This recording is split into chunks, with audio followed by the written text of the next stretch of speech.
हूँ कि सब लोग यहाँ आए और चुनाव के रिजल्ट के बाद शायद हम लोग पहली बार सब लोग मिल रहे हैं। 14 तारीख को रिजल्ट आया और रिजल्ट के बाद फिर सरकार गठन की प्रक्रिया हमने पूरी की। आदरणीय नीतीश कुमार जी के नेतृत्व में नई सरकार बनी और प्रचंड बहुमत वाली सरकार बनी। चुनाव के दौरान जितनी बातें मैंने की थी पूरी ईमानदारी के साथ मैंने अपनी बातों को रखने का काम किया। मेरे मन में कभी यह नहीं था कि मैं सिर्फ चुनाव जीतने के लिए या लोगों का वोट लेने के लिए मैं सिर्फ वादा करूं। इसीलिए जितने भी वादा मैं लगातार चुनाव प्रचार के दौरान किया, पूरी ईमानदारी, पूरी निष्ठा और साफ मन से मैंने किया था। चाहे वो चीनी मिल का मुद्दा हो या तमाम तरह के विकास, कैसे मधुबनी सुंदर, स्वच्छ, सुसज्जित और विकसित मधुबनी बने। 14 तारीख के रिजल्ट के तुरंत बाद पटना भी मैं गया और आप लोगों ने सोशल मीडिया के माध्यम से देखा होगा कि सरकार बनने से पहले कई राउंड की मीटिंग आदरणीय नीतीश कुमार जी के साथ मेरी हुई, सम्राट चौधरी जी के साथ मीटिंग हुई, तमाम जो एनडीए के घटक दल के शीर्ष नेतृत्व हैं उन सबके साथ भी हम लोग की मीटिंग हुई। और उस मीटिंग में लगातार जब हम शीर्ष नेतृत्व से मिल रहे थे तो मेरा यही था कि किस तरह चीनी मिल की शुरुआत जैसे पुनः हो, चाहे लोहट चीनी मिल हो, रैयाम चीनी मिल हो या बिहार में जो अन्य चीनी मिलें जो बंद पड़ी हुई है उसका कैसे जैसे फिर से पुनरुद्धार हो, कैसे फिर से जैसे स्टार्ट किया जाए।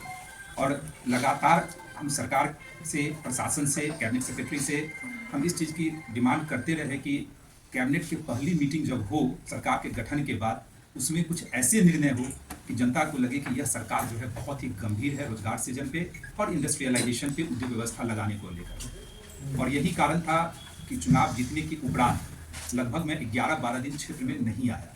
लोगों की बहुत आशाएं थी, कई लोग फोन भी कर रहे थे कि हर जगह के विधायक जा रहे हैं और आप नहीं आ रहे हैं। उसके पीछे मेरी मंशा बहुत स्पष्ट था।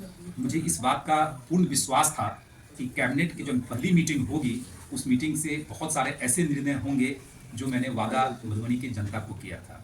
और आप लोगों ने कल देखा कि जब कैबिनेट की मीटिंग हुई और कैबिनेट की मीटिंग के बाद जो ब्रीफिंग हुआ उसमें किस तरह की बातें की गई। 9 जो चीनी मिलें बंद पड़ी हुई थी उसको पुनः शुरुआत करने का भी निर्णय लिया गया और 25 नई चीनी मिलें बिहार में लगाने की बात हुई। आर्टिफिशियल इंटेलिजेंस को लेकर, IT हब को लेकर तमाम तरह की बातें सरकार के द्वारा की गई। और मेरी भी पहली प्राथमिकता, चुनाव का जब रिजल्ट आया, बहुत सारे साथी, मीडिया के साथी से मेरी मुलाकात हुई, सबने मुझसे यही कहा कि आपकी प्राथमिकता क्या होगी। और मैंने कहा कि मेरी पहली प्राथमिकता रोजगार सृजन और कैसे नई उद्योग व्यवस्था लगे उसी पे मेरा पूरा फोकस होगा। क्योंकि युवाओं का जो पलायन जिस रूप में यहाँ से हो रहा है, श्रमिक भाई मजबूरी बस बिहार से बाहर जाने के लिए मजबूर हैं, उसको कैसे रोका जाए, तो इस पर मेरा पूरा फोकस होगा। तो मैं आप लोगों के माध्यम से बिहार के लोकप्रिय मुख्यमंत्री श्री नीतीश कुमार जी को, लोकप्रिय उप मुख्यमंत्री श्री सम्राट चौधरी जी को और तमाम एनडीए के वरिष्ठ नेताओं को बहुत बहुत धन्यवाद देना चाहता हूँ। सारे मंत्रिपरिषद के सदस्य को धन्यवाद देना चाहता हूँ कि उन्होंने हम लोगों की बातों को सुना और चीनी मिल, लोहट चीनी मिल हो, चाहे रैयाम चीनी मिल हो, चाहे तमाम जो अन्य चीनी मिलें जो बंद पड़ी हुई है बिहार में, उसको पुनः जीवित करने का निर्णय लिया। तो मैं मानता हूं कि सभी मधुबनी वासियों के लिए एक बहुत बड़ी जीत है और इस जीत में आप सभी लोगों का स्नेह, आशीर्वाद जिस रूप में मुझे मिला वही मेरे लिए एक महत्वपूर्ण था कि मैं भी अपने तरफ से जितना कर सकता था सरकार को कन्विंस करने की कोशिश की।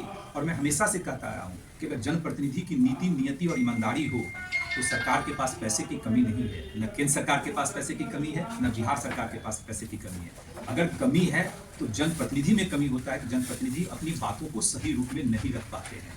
अगर आप ब्यूरोक्रेट से, प्रशासन से अगर सही रूप में नहीं रखेंगे अपनी बातों को, क्यों यह चाहिए, इससे क्या फायदा बिहार को मिलेगा, वहाँ के निवासियों को क्या फायदा मिलेगा, अगर बड़ी स्पष्टता के साथ अगर आप रखते हैं तो निश्चित रूप से चाहे शासन हो, प्रशासन हो, चाहे मुख्यमंत्री जी हो या उप मुख्यमंत्री जी हो, उस चीज़ को एक्सेप्ट करते हैं। तो यह पहली जीत है।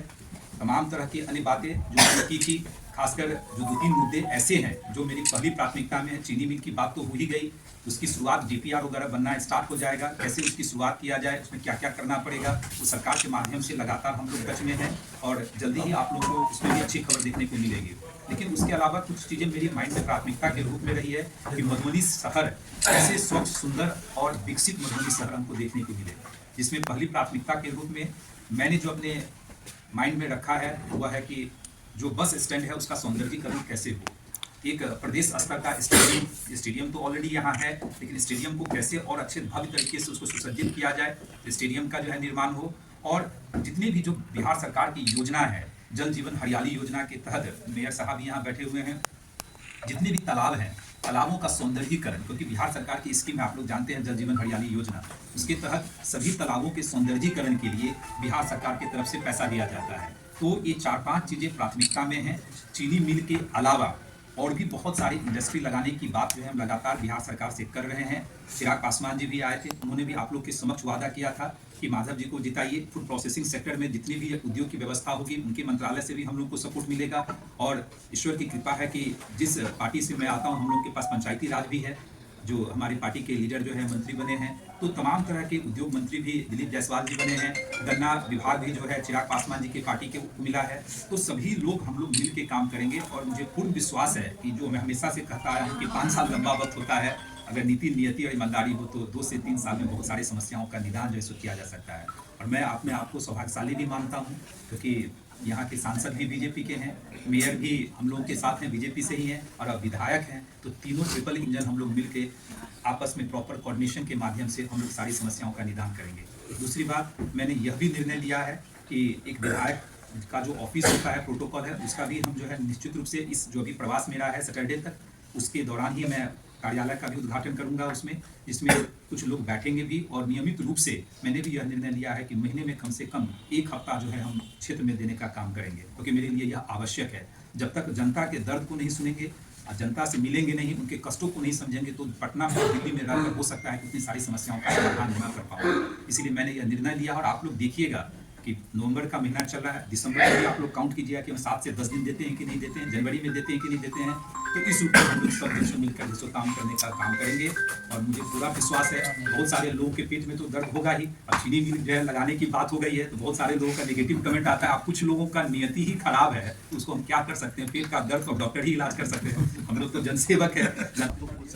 देखिए, राजनीति में बहुत सारी चीज़ें होती हैं, सबको पता है। और मेरा एक ही कर्तव्य है कि जहाँ की जनता ने मुझे आशीर्वाद दिया है, मैं उस पर अपना पूरा फोकस रखूँ। कौन मंत्री बना, कौन नहीं मंत्री बना, यह बहुत ज़्यादा मायने नहीं रखता है। और व्यक्तिगत रूप से अगर मुझसे अगर आप पूछ रहे हैं, तो मैं व्यक्तिगत रूप से नहीं चाहता हूं कि मैं 1 साल तक जो कम से कम मंत्री बनूं। हो सकता है 1 साल के बाद जो है कुछ ऐसी इक्वेशन बने जहां मंत्री बनना कोई बहुत बड़ी चीज़ नहीं है, क्योंकि मेरी एक ही इच्छा है कि हम 1 साल तक पहले जनमानस के नर्व को पकड़ें, कहाँ क्या समस्या, क्योंकि मेरे लिए भी नया क्षेत्र है, मैं बहुत ईमानदारी के साथ करना चाहता हूँ। तो जब तक हम क्षेत्र में मैक्सिमम टाइम नहीं देंगे, उनको समस्याएं नहीं पता चलेगा। अगर मंत्री बन जाते हैं तो स्वाभाविक है, मेरे लिए बहाना यह भी हो सकता है कि पूरे राज्य का मुझे देखना पड़ रहा है। लेकिन अभी अगर विधायक के रूप में देखें तो मेरी पूरी जिम्मेदारी जो है अपने विधानसभा क्षेत्र के लिए।